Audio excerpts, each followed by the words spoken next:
করবো, দেখি মানুষটার পাশে না হয়, সেগুলো কিন্তু ভাই আপনারা ভয় করছেন।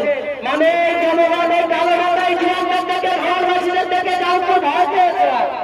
আমাদের মনে রাখতে হবে, আমাদের যে প্রার্থী ভাইজান মনোনীত প্রার্থী দিয়েছে বিশিষ্ট আইনজীবী, আমাদের কথা ভেবে ভাইজান মনোনীত প্রার্থী আমাদের দিকে তাকিয়ে দিয়েছে। কেন দিয়েছেন জানেন?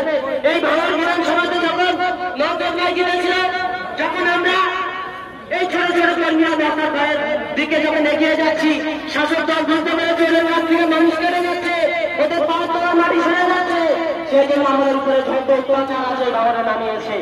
ভাঙড়ের যে আপনার বলা আছে তাকে বলতে ভাই, আপনি বিচার করে দেখে নিন, এই ভাঙড়ের বাচ্চারা দাঁড়িয়ে গিয়ে এই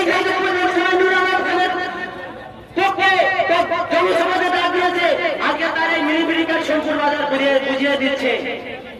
উন্নয়ন নিয়ে কথা বলছেন না? অনেক ছিলাম কালকে পরশুদিন ভাঙড়ের বুকে, সম্ভবত ওই আপনার বেওতা অঞ্চলে গেছিলাম। ওখানে কথার ক্ষেত্রে বলছিলাম যে দিদি খাম চিহ্নে ভোট দেবেন। উনি সম্ভবত কানে কম শোনেন, উনি বললেন যে কি চিহ্ন বললো, পাশের একজন তৃণমূল কর্মী বলছে আম চিহ্ন বলেছে। আম, এটা কিন্তু লক্ষ্য রাখবেন, আমাদের কিন্তু খাম চিহ্ন, চিঠির খাম, তাই তো? শিক্ষা ব্যবস্থাটা খুব আমূল প্রয়োজন, পরিবর্তনের প্রয়োজন আছে। বর্তমান আমাদের যে বাড়ির ছেলেমেয়েরা কিন্তু ইংলিশ মিডিয়ামে পড়তে পারে না, কিংবা কেজি স্কুলে পড়তে পারে না, কারণ কি? আমাদের টাকা পয়সার অভাবের জন্য। আর নেতা ছেলেরা তারা ইংলিশ মিডিয়ামে পড়ে। আর ইংলিশ মিডিয়ামে হবে কেন? কেজি স্কুলে তো কি দরকার আছে? সরকারি স্কুলে যদি সুশিক্ষা পাওয়া যায়, বিশ্বমানের শিক্ষা পাওয়া যায়, তাহলে কেনই বা এসবের দরকার আছে? তাই শিক্ষাকে উন্নত মানের করতে গেলে দিল্লির পার্লামেন্টে আওয়াজ তুলতে হবে। তাই দিল্লির পার্লামেন্টে আওয়াজ তুলতে গেলে কি করতে হবে? নাম চিহ্নে। যাই হোক, বক্তব্য দীর্ঘায়িত করবে না। আমার প্রিয়, আপনাদের প্রিয়, সবার প্রিয় আমাদের নওশাদ সিদ্দিকী ভাইজান উপস্থিত আছেন। অধীর আগ্রহে আপনারা চাতক পাখির ন্যায় তাকিয়ে আছেন ভাইজান কখন আসবে, তাই তো? ভাইজানের বক্তব্য শুনবেন, সেই কারণের জন্য আর দীর্ঘায়িত করব না। আপনারা সকাল সকাল যাবেন, চুপচাপ সামনে ছাপ দেবেন।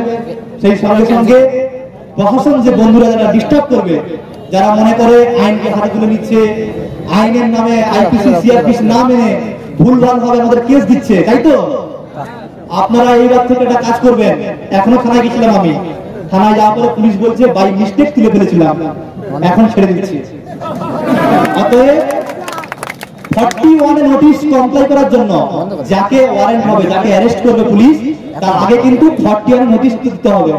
আর যাকে গ্রেফতার করবে তার বাড়িতে কিন্তু একটা ওয়ারেন্ট মেমোতে সই করাতে হবে। সেই সই করিয়ে বাড়ির ব্যক্তিকে, বাড়ির যে পরিজন আছে, বাড়ির যে গার্জিয়ান আছে, তাকে জানাতে হবে যে আমি ওনাকে গ্রেফতার করে নিয়ে যাচ্ছি সুস্থ সবল শরীরে, আমার নাম এই, আমি অফিসার। এইটা যতক্ষণ পর্যন্ত করবেন না ততক্ষণ পর্যন্ত আপনারা বাড়ি থেকে উঠবেন না, গাড়িতে উঠবেন না। বুঝতে পেরেছেন? বলবেন 41 নোটিশ শো করাতে হবে, এটা সুপ্রিম কোর্টের গাইডলাইন। আপনি কত বড় অফিসার হয়েছেন, আপনি কি আইনের ঊর্ধ্বে নাকি? সেক্ষেত্রে এই নোটিশ শো করানোর জন্য আপনারা আবেদন করবেন। যদি পুলিশ না শোনে, ভিডিও রেকর্ড করবেন, আমাকে পাঠাবেন, তারপরে আমি ব্যবস্থা করে বুঝে নেব। আপনাদের অসংখ্য অসংখ্য ধন্যবাদ। আপনারা যারা এসছেন প্রত্যেকে আপনারা মহামূল্যবান রত্নসম ব্যক্তিত্ব। সবার কাছে আশীর্বাদ চাইবো, সবার কাছে দোয়া চাইবো, যাতে যাদবপুর লোকসভা থেকে আইএসএফ মনোনীত প্রার্থী আমাকে করা হয়েছে, যেন দিল্লির পার্লামেন্টে আপনাদের হয়ে কথা বলতে পারি, তার জন্য আশীর্বাদ করবেন, দোয়া করবেন।